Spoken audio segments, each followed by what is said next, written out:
I'm not always upbeat and cheery. I know this is going to be on the verge of a poor me video, but I am not trying to make it a poor me. I'm just trying to get across my feelings and where I'm at. Part of the reasons why I eat is because I'm lonely.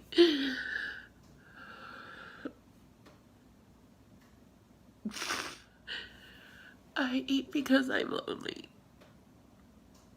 I have a lot I'm dealing with right now. My weight being one of them. Of course, having cancer.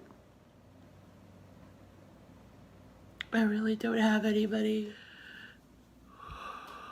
But I just feel so lonely. And this is where food comes in at. I just want to eat because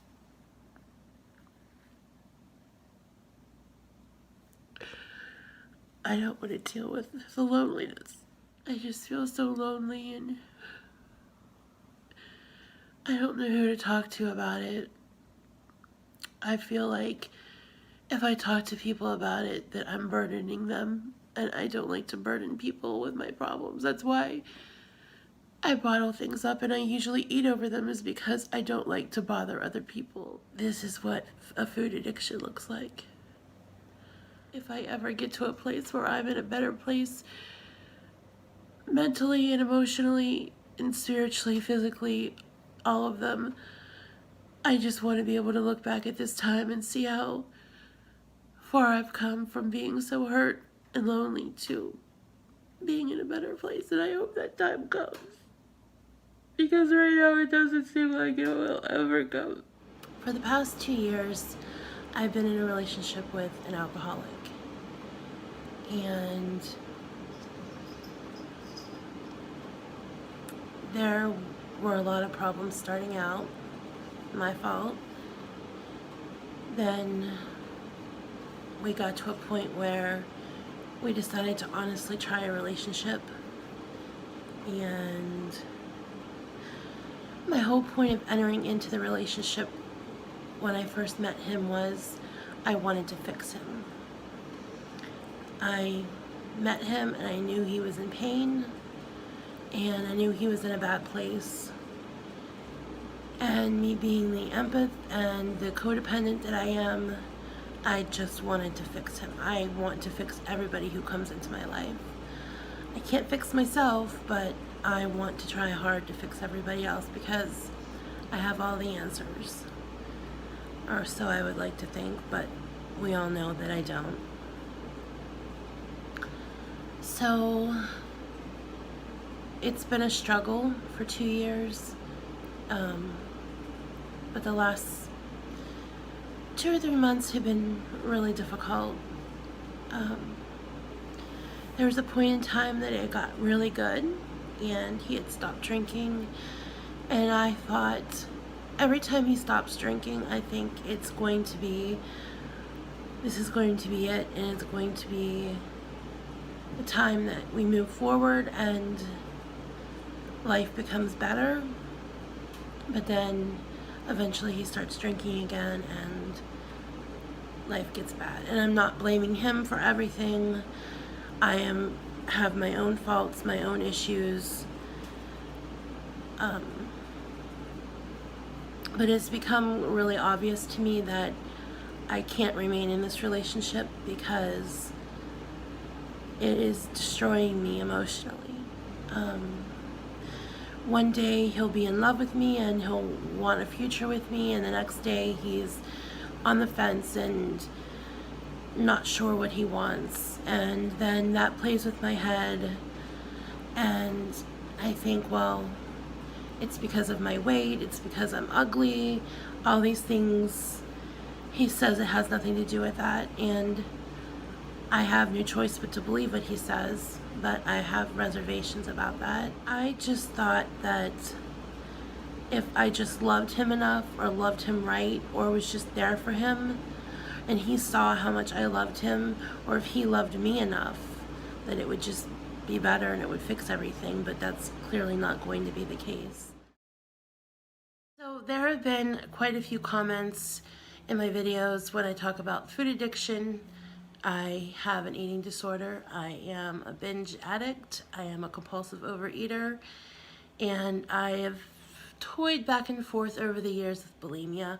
I've never really gotten the hang of that because I find comfort in the full feeling and the feeling of eating large amounts. Coming from someone who has struggled with being a compulsive overeater and addiction for many, many years, I would say probably since I was a child, I struggled with addiction. And I didn't know back then, I didn't know clear up until my mid-20s what food addiction was and that it was an actual thing.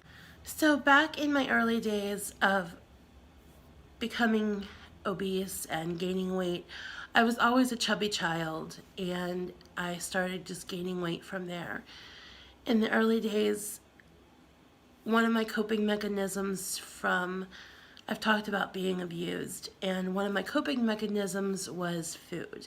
After I was abused, after my father abused me, he would make me a bologna sandwich and then put me back to bed. So I looked forward to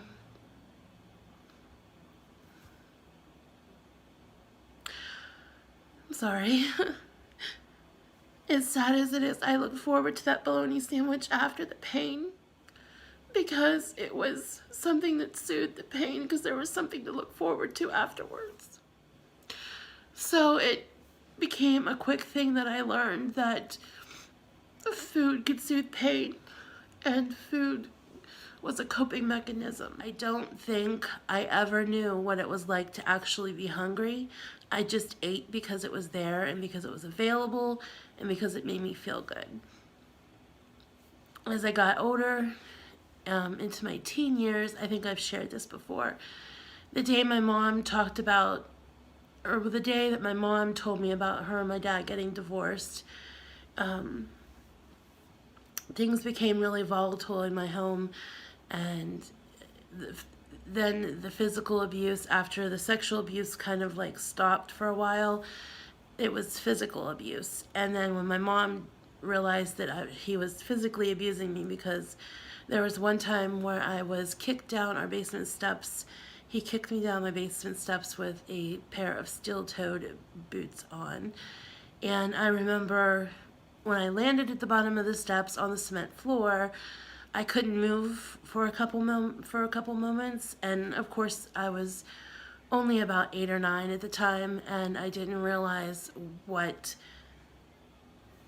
paralysis is or anything at that time. But looking back now, I thought I was paralyzed because I just couldn't move. Eventually I was able to move, but I was very sore. And the story that was told to my mom was that I just fell down the steps. So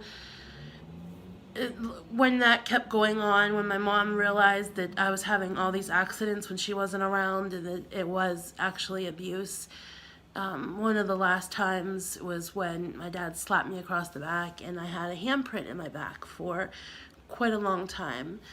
So that's when my parents separated and my mom kicked him out of the house, of course. And the night that I remember very clearly sitting on my living room floor, we were eating Domino's pizza, and I asked my mom if her and my dad were getting divorced. And she said yes, they were. And I remember eating the whole pizza. It was one of those deals where it was like buy one, get one for free or whatever the deal was, but we had had 2 pizzas. And I remember finishing the entire pizza that night because I just wanted to eat away the pain and the confusion that I felt, because on one aspect, I felt this big relief and all this happiness that the pain of being abused was finally over.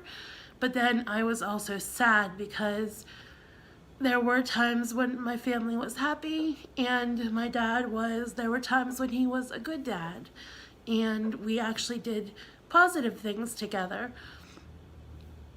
And I'm sure for someone who has not been abused or someone who doesn't understand abuse, that can be really confusing to someone when you say that you miss someone that abused you.